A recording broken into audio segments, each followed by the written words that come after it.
Hello mga panyero, ito yung sa Bisaya pa suba ng Kabadbaran.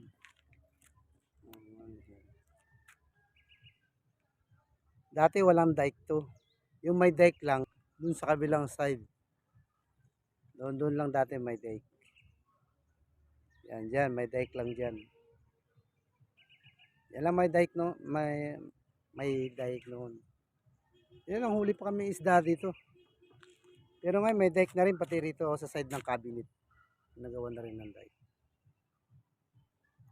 Yung sa gitna ng mga bato-bato buhangin, hahakutin yata ng dump truck yan. Sasakay sa barbs. Ewan ko, kung hindi ko alam kung saan dadalhin. Yan sila.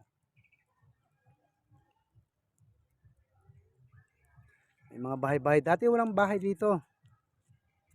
Siguro may bahay dito dati, mga 3 piraso lang yung mga nangangalaga sa lupa.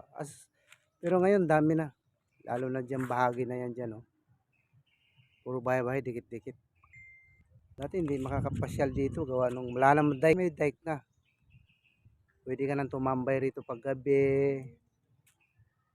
Lalo na pag malaki yung buwan, tambay-tambay ka rito. Okay rito. Oh. Ilog. Ahatiin ko sana yan.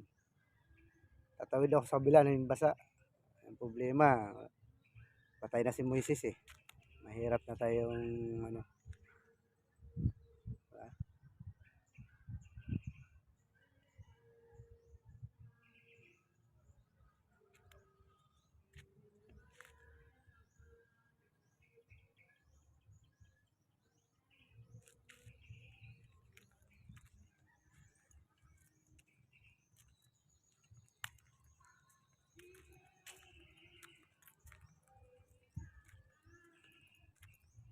Hindi.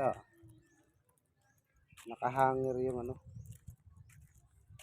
Nakahangir yung baruto, pambot.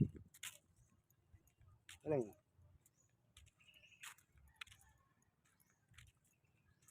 Siyempre pag may baha, ganun diskarte oh.